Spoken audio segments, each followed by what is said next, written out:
Okay, well, thanks to everyone for attending this event. There's a very large amount of you on this, which we're absolutely delighted to see. Points obviously to the great interest in this topic.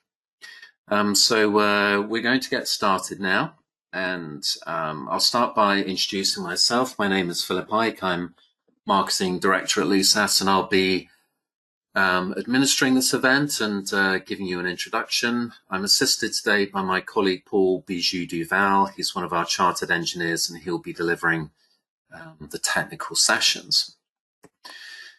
So the event schedule, we've got starting off with an introduction. That's from myself. Then we've got the technical sessions split in two. So 2 examples. Then there's a midpoint Q&A session, followed by 3 further examples with the question answer and general panel session at the end. During the event, all mics are off for attendees. So the way you interact with us is through the GoToWebinar panel. Please type out your questions there, and we will either answer those during the event in those 2 Q&A sessions. For any that we're unable to answer during the event, we will respond to those latterly by email. So let's set the scene a bit. We're talking generally about interoperability and parameterization here. So interoperability is CAD and BIM related. We're discussing Grasshopper specifically today, so that's the parametric side. And then we can also lay on top of that customization and automation through scripting or coding. And within that, we'll be talking particularly about Python today, for which we have recent news. So the interoperability is split at the moment between the 2 major CAD houses, Autodesk and Trimble or Tekla Structures. We also have interoperability with Allplan, which covers principally Central Europe. Tekla and Autodesk are very much international. And then obviously the focus of today is Rhino with Grasshopper inside. The Revit plugin we released a little bit over a year ago. It's free to download from the Autodesk App Store, and it allows the import of analysis features within Revit.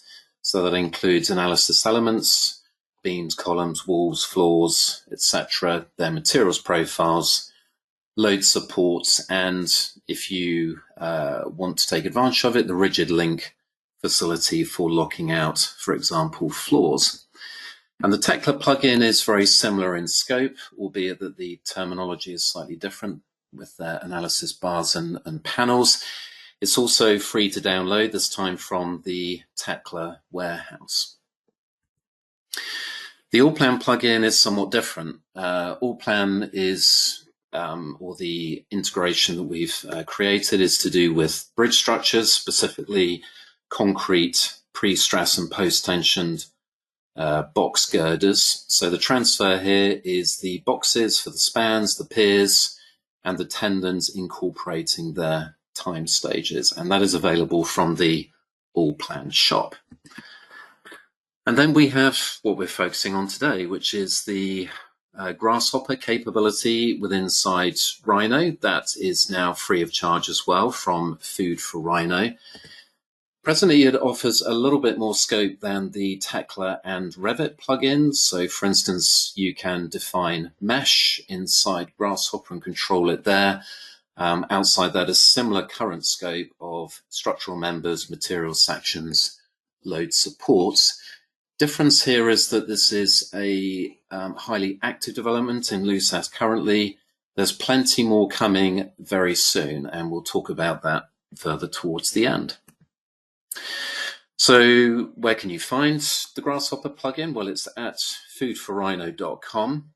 Once you've downloaded and installed it, we've got some worked examples and help. So there's a help PDF to get you started. There are worked examples on the LUSAS website. And for those of you that are supported clients, of course, you can get our hotline assistance at support@lusas.com. So we're now going to move on to the first technical sessions. So we've got one example, which is this very typical British structure through girder bridge. We then move on to a tied arch. And at this point, I'm going to hand over to Paul, and he can take you from here. So Paul, I'm just handing you control right now. All right, thanks, Phil. I hope you can all hear me. This is the Food for Rhino page, and as Phil said, if you just click on LUSAS, you will be able to download the plugin. One thing to note as well here is you can download the online manual, okay? This manual guides you through the different components, gives some examples, etc., etc. So that's a good resource if you're starting with the plugin. Now, this is the first example. It's a pretty simple example. It's just a U-frame bridge. It doesn't have any skew, so it makes it fairly simple. This is, again, a fairly simple script. I usually start with a point of 0, 0, and 0 for X, Y, and Z, and then I build up a line by defining, a length. So everything is parametric, the length, then the offset from the end of the girders to the line of supports. And then I can create lines, copy lines, subdivide the lines. I can change the number of subdivisions, etc., etc. One thing to note as you download the plugin is that you will have this LUSAS menu in Grasshopper where you can have this setting, this optional setting to hide the section flashing during fast redraws. That's in case you're working on really large models and you want to make you really don't want to waste time for the plugin to redraw the flashing of the sections. You can also access the manual from here. The main thing, however, is this ribbon. You can see there are about 28 components, I believe, so I will go over them one by one very quickly. This is the component to define a line member, a surface, rigid links. So lines and surfaces in LUSAS are the main features, really. And you can define loads, boundary conditions, you have materials, you have a library of standard materials, and then this is where you can define a section from a library. So you can pick, say, a section from the EU or an American section, etc., etc. We have all these profiles in here already. You can define your own section if you want, your own parametric section, rectangular, circular, hollow, etc., etc. And then here, this is where you define geometric surface attributes. So that's typically a thickness with an eccentricity. For those who are familiar with LUSAS, you can define a line mesh attribute, end releases, the surface mesh attribute, and then you can assign all these attributes directly, via these components. And then these final components are where you really connect everything to a LUSAS model. And I'm going to show this in this example here. It's going to be easier to understand. So as I've created the geometry, I can either bake it to Rhino. That would be how we would do it before this plugin. And then we would need to create actually the attributes in LUSAS. But with the new plugin, you can define the LUSAS attributes directly in Grasshopper. So I have, for example, here for the webs, I have this surface section component. I have a surface mesh attribute, and I have an isotropic material, a steel isotropic material, linear elastic material attribute. And I will assign all of these to this surface member component. The BREP here, BREP stands for surface, really. I will connect my surface for the webs, and I will assign a material attribute, a section attribute, and a mesh attribute. So we're really following the LUSAS logic of defining attributes and then assigning them to features. I can do that for the different other elements on my bridge, for the cross beams, for the transverse web stiffeners, for the bottom flange, etc., etc. Everything's parametric here. And I can also define my boundary conditions. You can see my boundary conditions here.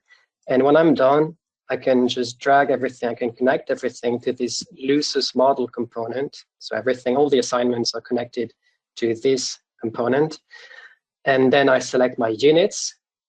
And then I have this final component, the link to LUSAS, which creates the script to be read by LUSAS. So typically the output of this component will be a script. Okay, that's a VBS script in this case, and this is what will be read by Modeler, by LUSAS. Okay, this is what it does. It contains all the attributes, definitions, and assignments. So there's two ways to export a Grasshopper geometry to LUSAS. You can either create the model or just export that script which I just showed, which has an LVB extension. That's why it's called here only LVB. So let's do that here, for example. Let's click on link, and I have I will overwrite my existing model. And what LUSAS is doing now is reading the script that was generated with the plugin. I'm using version 22. Version 22 is about to be released, and it will bring significant speed improvement. So I highly recommend upgrading to version 22 as soon as it's released. So here is my very simple bridge. You can see that all the attributes were created and are now displayed in this attributes tree view.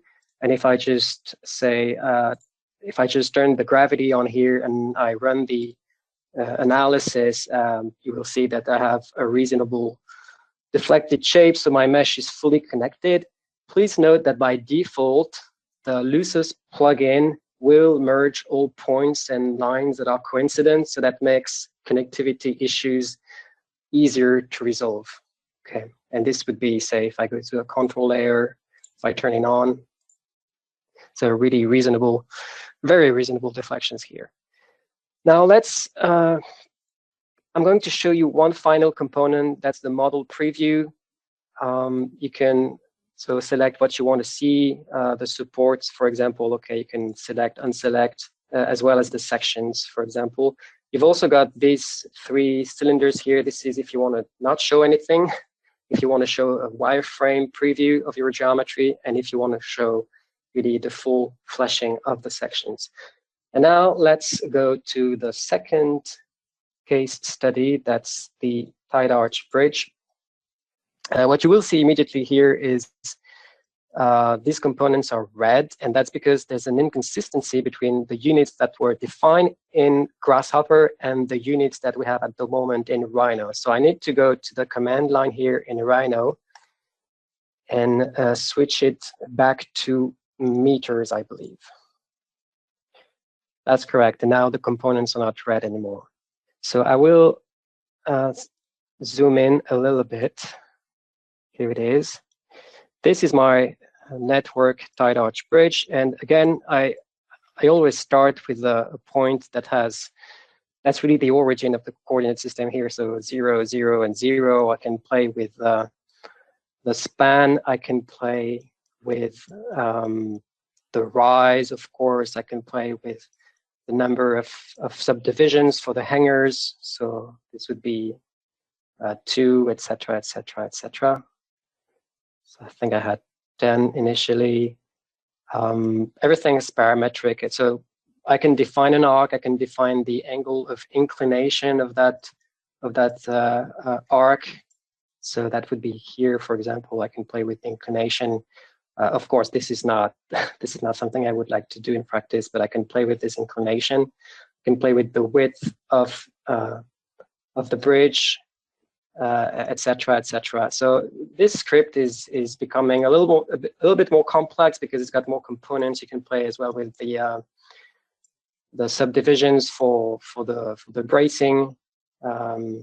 So for the top lateral bracing here, okay, because the arches are in compression, so you want to brace them. You can play with really different things, and again, at the end, you can use the LUSAS components here. So you would define your parametric sections, for example, here for the hangers.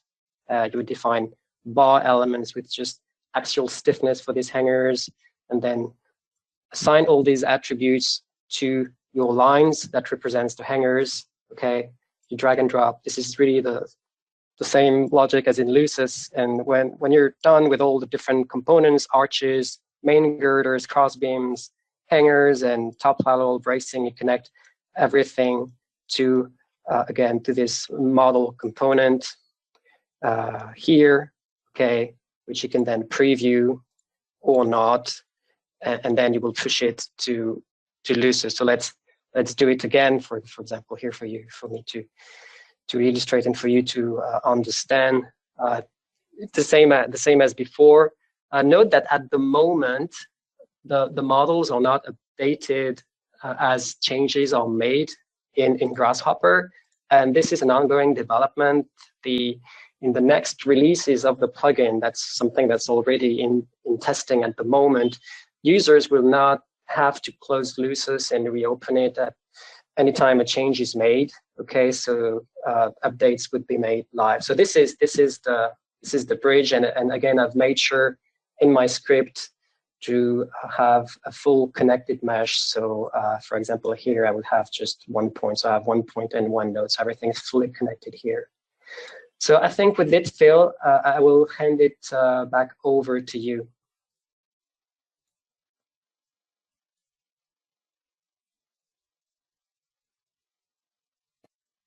Okay, thank you, Paul. All right, well, at that point, we'll take a break for just some questions and answers. So whilst you've been working there, Paul, I've seen a couple coming up in the list here. You can probably see them yourself if you have a look now. But yeah, there's one here on sections and section definitions. You've shown there steel sections. What about concrete sections? Is the question.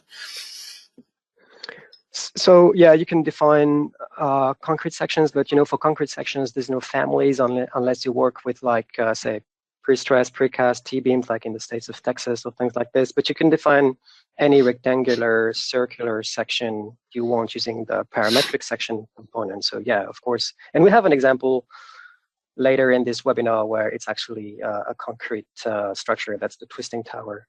I've got another question here, Phil. It's about what's the difference between this and the Geometry Gym LUSAS, the Geometry Gym Grasshopper LUSAS plugin. I think the difference is that first of all, the LUSAS plugin is completely free.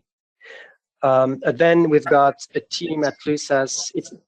The plugin we're presenting now is the native LUSAS plugin is being developed at LUSAS, so it's constantly being maintained and improved, etc.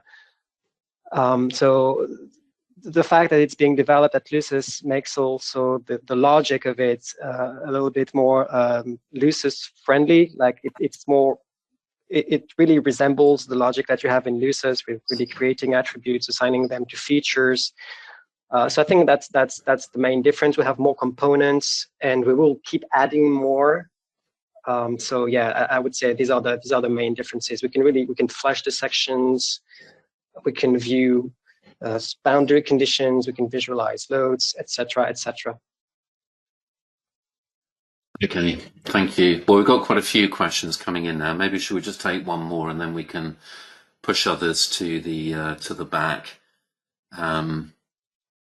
Is there one that you want to take there, Paul? Yeah, can you model discrete loads? So at the moment, the loads we have are just point loads, line loads, or surface loads. Discrete loads are not yet available, but there is a component for this that will be developed for sure, because these are important loads in LUSAS. But please note that the general idea is not to recreate all the attributes in Modeler, because that would take months and we would have hundreds of components.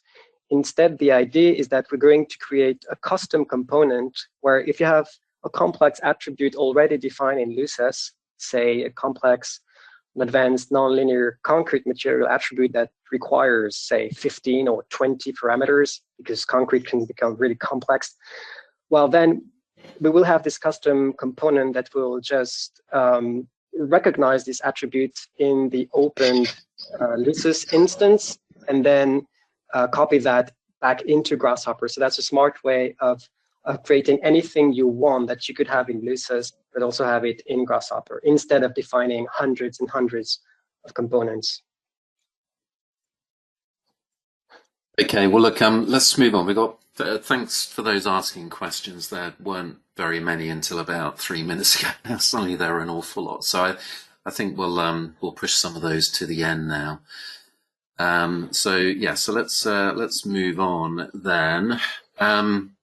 So what we've shown you so far is Grasshopper, just using the components that we've developed for you. There is more that you can do with this using customization.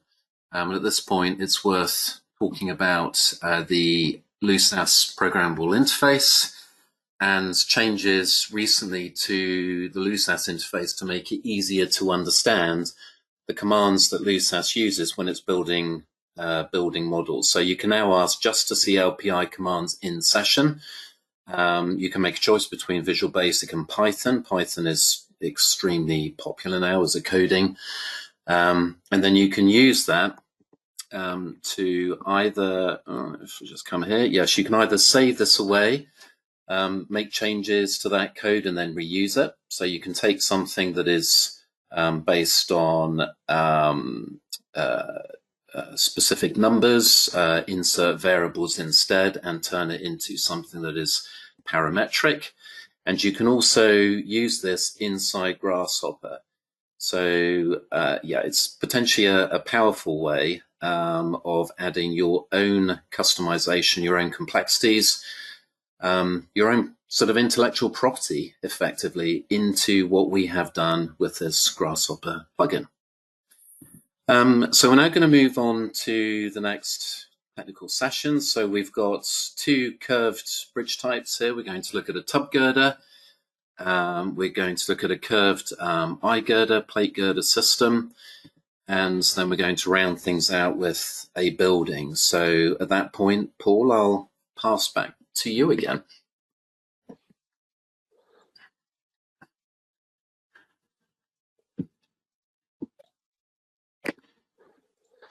Thanks, Phil. So this is the script for the curved, slightly curved tub girder. You can see the cross frames here to control distortions of the tub. You can see these arrows here. These just represent line loads. So they are defined using this load component here. I can assign it a name, and here I have a load of just minus 0.05 kip per inch. I'm using imperial units. Apologies for this because we have a European audience today. And so yeah, then I just assign that to the curves here, which are just the lines that are that represent the top flanges. It's really the middle line for the top flanges, so left and right top flanges. And then again, I just drag and drop this to the assignment here parameter of this LUSAS model component. And you can see the units are kips and inches. So I had to, while Phil was speaking, I had to change again the units in Rhino. That's just a simple click. It takes about 5 seconds. So again, the idea here is very simple. The script is a little bit more complex because we've got to define a few arcs and etc. The top flanges, the stiffeners. But one thing I didn't show in the previous examples was how you can define boundary conditions. So for example, here, a TX, a translation X, translation Z, XYZ, that would be a pin, that would be a roller. And we have these points defined in Grasshopper. So we just assign that to the point in question and just drag and drop that at the end to the LUSAS model component. And here, the way to define this tub is fairly simple. Again, we really create an arc. So it's got a curvature of 500 feet. That's why I'm multiplying 500 by 12 here. I'm giving it a subtended angle of pi over 10. This is to control the span of this simply supported tub.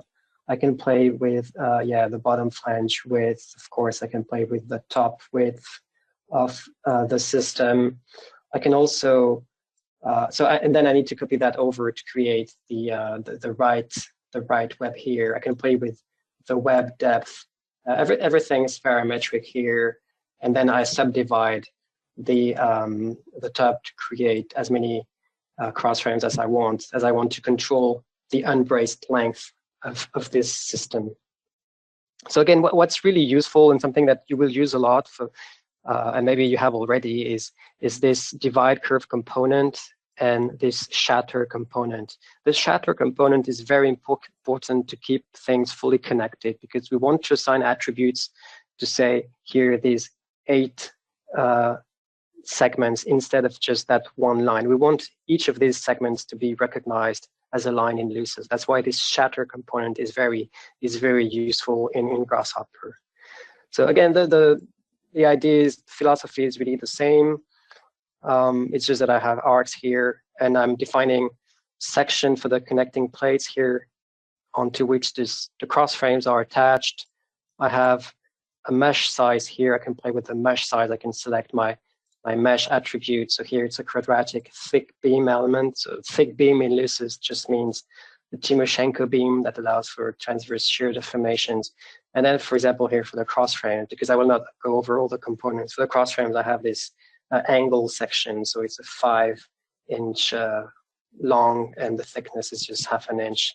And again, I just drag this to this line member component. I have these curves that represent the cross frames. And as you know, I have X frames here. We could certainly have K frames as well. It's just an additional component in the script to subdivide the top chords. And then I just drag and drop this to my LUSAS model component in Grasshopper. Again, something very useful to remember is the ability to just view the wireframe geometry, or just the full flash geometry. And again, I can just I can create a model very simply by the click of a button. We don't have the live updates yet, but that will come very shortly. It's already in the beta release, so it will come very shortly. Now, the final script, as this is being loaded, the final script that I will show you is a plate girder bridge. I've tried to recreate the AISC NSBA curved bridge example. We can run the analysis here directly. We have some loads defined. So the right-hand side, the load vector is not 0. So we will have an acceptable deflected shape here. Yeah, deflection is just above 1 foot. So it's probably too flexible here. Yeah, it's definitely too flexible, but you get the idea. So the final example really covers this design example 3, which is, again, this is more realistic example with different splices for each girder, etc. So let me open this example here. And you can see, again, the complexity becomes a little bit higher. The components themselves are the same. Okay, so each of them doesn't do anything crazy. For example, what's all this? This is the location of the cross frames, and I could have subdivided my lines, but I instead here I changed the philosophy, because maybe the spacing between the cross frames was not uniform. So instead of having a uniform spacing, I have these parameters here, so I can play with the location of each individual cross frame on the girders. So here's the geometry. It's a 4-girder bridge. You can see all the cross frames here. We have X frames. Everything is parametric, although I've tried to recreate the AISC design example. So again, I always start with a point that has coordinates 0 and 0. So here that would be the center of curvature of the bridge, and then I'm creating an arc. And I can play with the radius of curvature, of course, the length, the spacing between the different girders, etc., etc. So it's really the same idea. I have these lines. I have this set that defines the location of the supports, because this is a continuous bridge. And then, it's really the same as I said. We use this shatter component a lot. And at the end of the day, this deals with the cross frames, okay? How to define this connection between the bottom left girder to the top right girder, etc., etc. But it is all fairly simple. We have these components to define the attributes and assignments for the cross frames. So we have here, yeah, single angle members that we attach to the top chords and bottom chords, and the diagonals. We have the line mesh attributes, just standard bar elements, etc., etc. We can do the same for the connecting plates, for the stiffeners here. So just rectangular solid plates, thickness, yeah, just under an inch. Something that I would like to show here as I push the geometry to LUSAS, and I have this, yeah, this is red because this is in feet, so I need to change the units in Rhino to feet. This is just 5 seconds, maybe 7. Right. Let me push this to LUSAS for you to understand the power of the LUSAS API. At the moment, as the geometry is being pushed to LUSAS, you will notice that the boundary conditions are not quite correct. And if you were to conduct a live load analysis, that's fine because the spans are what they are. But the orientation, the incorrect orientation of the supports would lead to an error in the estimation of the thermal induced displacements and stresses. But it's better for you to just wait for the model to load up to understand what I'm saying. So yeah, it takes a little bit longer here because of course I've got a more complex realistic geometry that I've really tried to have following the ISC design example, but it will load up in just a few seconds. What takes time here, just a little bit of time, is the meshing. So what you can do is just lock the mesh here. Okay, if you just load an existing script, load the script into an existing model. So you can see here that the supports are not oriented radially. This is what we should have instead. So for this, I've created a simple script that just fixes this. Okay, it's a very simple script that will reorientate the direction of the guided bearings. So these are roller supports, and I want to orientate the bearings so that they are oriented radially. I should have locked the mesh because again, it will take a few seconds. But if I go to a top view, it will be fixed. How did I create this script? I do not code every day in VBS, neither do you probably. So what I do, I just go to File, Script, Start Recording, and then I do what I know I need to do. I need to define a cylindrical local coordinate system, select the points onto which the roller supports are assigned, and then stop the recording, and then that's it. I have my script. So, for example, here that would be this script here. It's a very simple script. I just create the local coordinate system. Okay, that's the cylindrical coordinate system, and I assign it to the transverse web stiffeners, because also they need to be oriented radially, and to my boundary condition. So it's a very simple script. I didn't write myself any of this line. I just recorded the script once, and then I edited it slightly if I wanted to. You can also use ChatGPT if you want a more polished script. That's something very useful, and that's it. You've got your script. Everything is every command here, as you manipulate, define things in Modeler, is actually part of the script. You can script that. So that's really the full power of LUSAS. Now let me conclude with the final script, because time is running quickly here. Let me open the twisting tower model, and this is not the right folder. I need to change the units again. I've probably used all the possible units. I've used millimeters, inches, feet. This should be in meters, I believe. Yes, it's in meters. And let me resize this. Okay, so that's a twisting tower that follows one of the SOM towers in Dubai. There's a few of them as well in parts of the world. So it's really a square. So I'm starting with this rectangle, but X and Y are the same. So that's a square that has a size of 25 meters. that I copy 51 times. That's the number of floors, okay? You can play with the number of floors and the floor-to-floor height, okay? But I started with 4 meters. It seemed okay. And then I twist these plates 50 times. I twist this plane as I move from one level to the next by an angle of that I tune here, so that at the end of the day, at the end of my 51 floors, I have an overall twist of 90 degrees. That was what I was trying to achieve. Of course, you can play with this angle of twist and get some really funky shapes. Okay, well, let me return this to 1.8.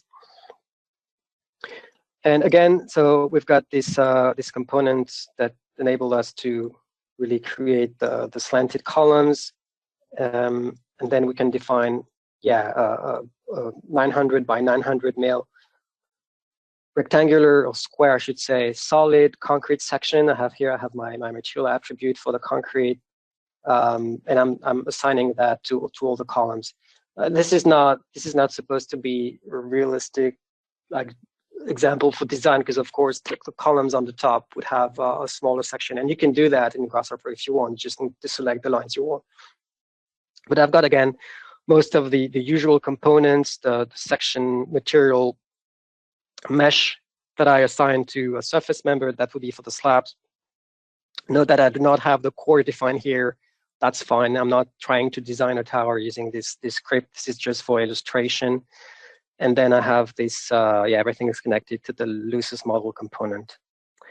I'm not going here to export the model to LUSAS. I think you've got the idea. I think instead we should focus on the questions you may have. So back to you, Phil.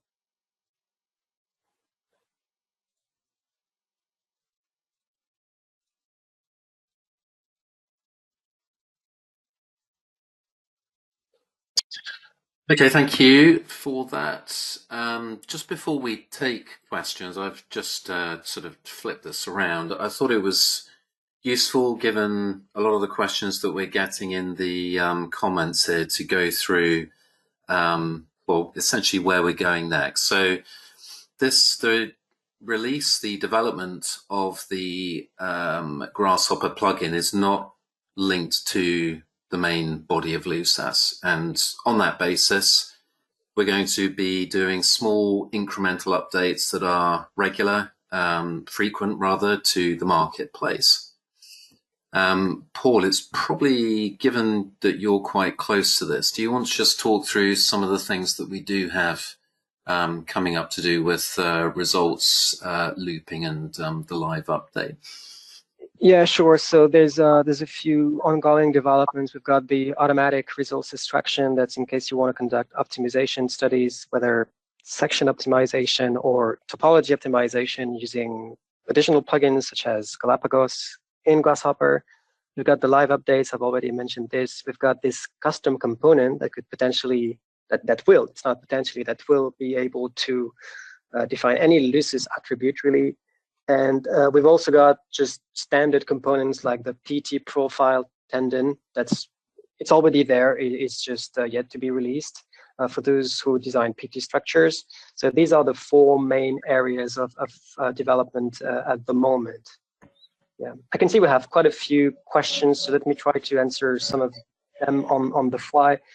Do we intend to add the functionality that Geometry Gym LUSAS plugin had on groups? Yes, of course. Is the working channel between Grasshopper and LUSAS unidirectional or bidirectional? I've just mentioned this. So we're actively working on this. There's already, it's under testing, really. Is it possible to model masonry arch bridges?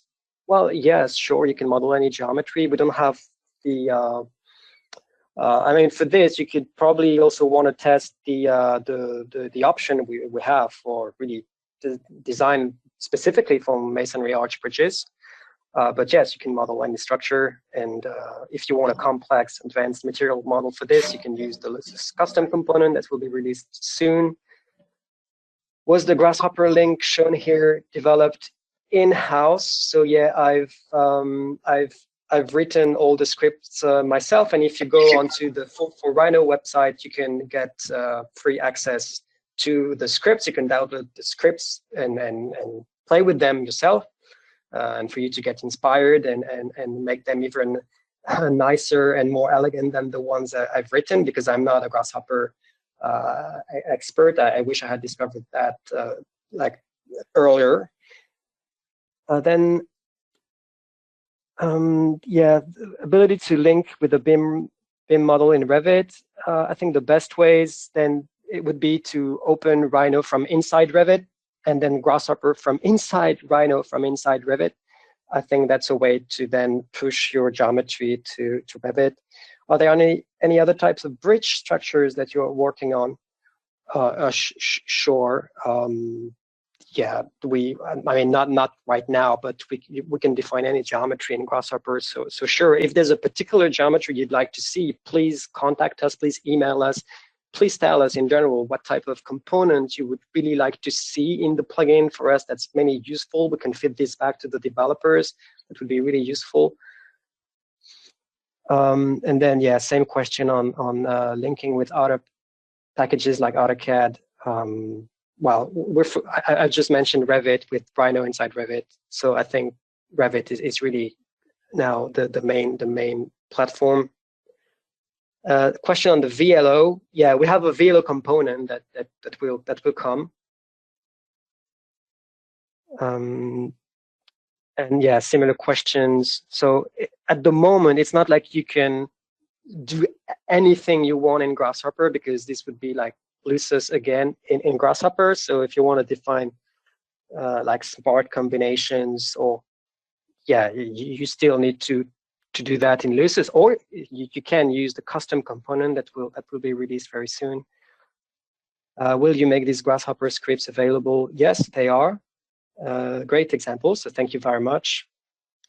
Yes, they are available free of charge. You know, writing these scripts honestly took me just a few hours. Maybe the plate girder one was a bit more complex, took me like a day. Another question on groups. Yeah, this is a basing component that will be added. Will there be a future webinar which shows the creation of parameters and links within Grasshopper as opposed to demo? So I guess here question is something more detailed where I go over the modeling. Sure, we can do that. Phil, please tell me if we're reaching the end of the session. There's a lot of questions.